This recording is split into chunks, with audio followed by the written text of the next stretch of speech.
On this day a year ago, a Russian airliner en route from Egypt to St. Petersburg disappeared from radars just 23 minutes into its flight. It had crashed over the Sinai Peninsula, killing all 224 passengers and crew. Russia's Federal Security Service said that a bomb exploded on board and Islamic State claimed responsibility.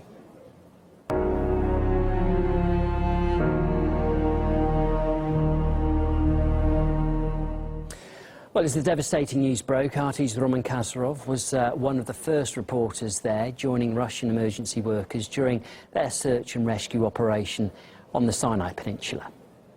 It was in the middle of Sinai Desert, actually North Sinai as it was called. Basically nobody around us and just the plane wreckage. The debris was basically everywhere, at least a 40-kilometer radius. We are finding more things from the airplane, things such as shoes and various items from the people's luggage. And everything from the get-go was pointing to the fact that this airplane actually exploded very high up in the air.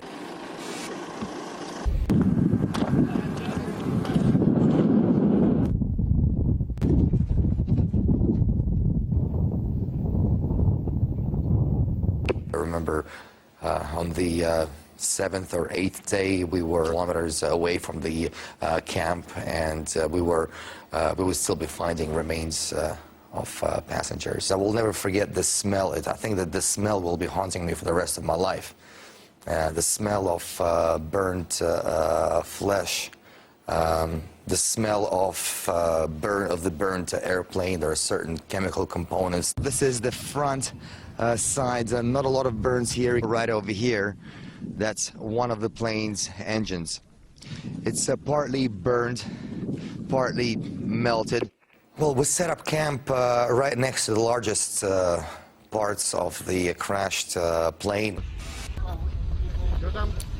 And a few things were already evident that certain parts of the plane were still intact. There were no signs of it being burnt, while other parts were completely melted down, made of metal. They were melted. And other pieces of the plane were just broken into pieces, but there were no burning marks on them. Same went for various passports, the luggage of the people, even some duty-free products were still in their bags, were still intact.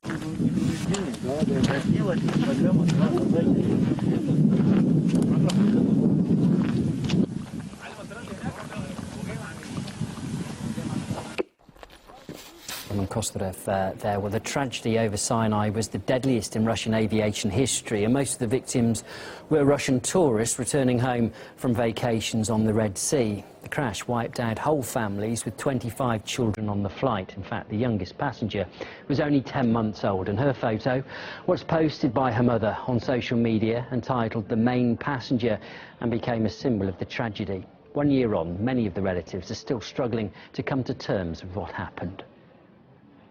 Да, я потерял свою сестру и ее дочку, мою племянницу.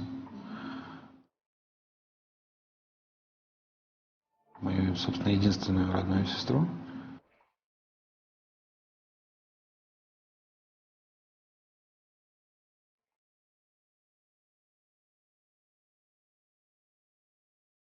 Вера очень светлый, добрый, очень философский человек. Я не могу.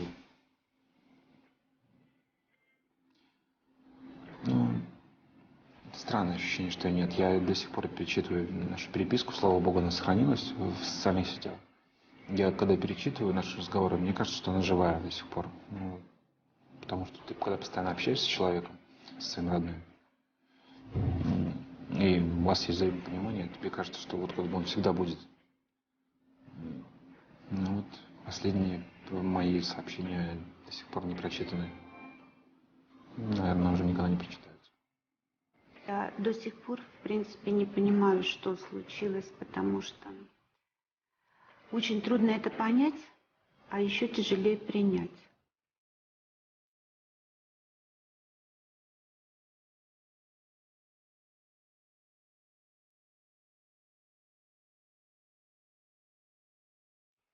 потому что мне все время кажется, что это случилось не с нами, а не с моей семьей. Вы знаете, мне вообще очень трудно говорить о том, что это в прошлом. Я не могу сказать о своей дочери, что она была. Она моя дочь. Она все время куда-то торопилась. Я вот теперь думаю, что как она стремилась жить быстро. Ей нужно было успеть везде, ко всем, кто бы ей не позвонил, о чем бы ее не попросил. This weekend, on the outskirts of St. Petersburg, the final, or the intended final destination of the plane, the foundations of a future memorial were laid. The finished monument will have the names of each victim carved in stone and will be opened on the second anniversary of the tragedy. Now, as I speak right now, Russia's Foreign Minister Sergei Lavrov has been holding a media conference with his Cypriot counterpart, Ioannis Kassoulidis, in Moscow. This is taking place. So let's quickly cross live to it now to see what they're saying. And all the others were moderate opposition, even though we often made our estimates known, listing all the groups of militants in eastern Aleppo. According to the data available to us, they all respond to Jabhat al-Nusra. The fact that they now say openly, not just Staffan de Mistura, but at least Western media say openly that it is Jabhat al-Nusra who attacks government forces in southwestern Aleppo, for example. This fact probably indicates that it is no longer possible to turn a blind eye to what those militants do. And the fact that Western media acknowledge that it is Jabhat al-Nusra calling the shots there. If it's just 200 or 300 fighters, they wouldn't be able to carry out so many bombings, so many shellings of civilian targets. And this tells you that all the other militants in eastern Aleppo are complicit in al-Nusra crimes. Even if they are not directly involved in those crimes, they associate themselves with al-Nusra. So once again, we encourage our Western partners and our partners in the region who have direct ties and direct influence on various opposition groups. We encourage them to demand that those opposition groups leave immediately and separate themselves from al-Nusra so we can focus on fighting terrorists. If they don't do that, essentially they make themselves complicit in al-Nusra crimes and their fair game. They're a legitimate target based on the decision we made in the UN Security Council.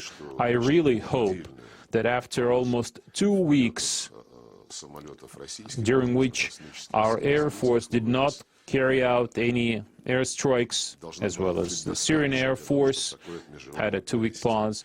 I think this time was enough for such separation. If this separation hasn't taken place, we'll have to adjust our earlier estimates. We used to say that probably the United States and their allies are either unable or unwilling to separate the moderate opposition from al-Nusra. So now I think we have to say that they really are unwilling to do that. Still, we continue our dialogue between our militaries, and we still hope that self-preservation instinct will prevail. Because playing games with terrorists, trying to use terrorists to achieve your objectives, never has done anybody any good.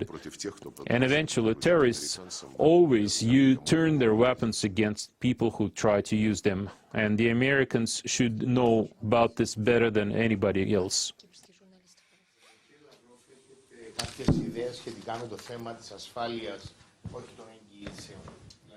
Μια Κύπρος ανεξάρτητη, χωρίς εγγυήσεις, ξένα στρατεύματα.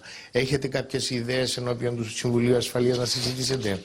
Κύριε Κασσουλίδη, έχετε ζητήσει επίσημα βοήθεια? Sorry. Господин Лавров, я хотела бы задать вопрос относительно гарантий. On the guarantees.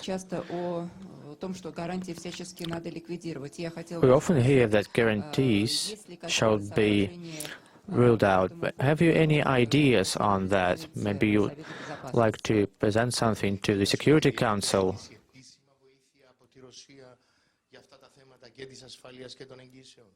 Господин Касулидис, я хотела бы Mr. спросить, Kassoulidis, попросили ли вы официально помощи have you России asked officially Russia for help in terms of these matters? I mean, the terms of guarantees and security.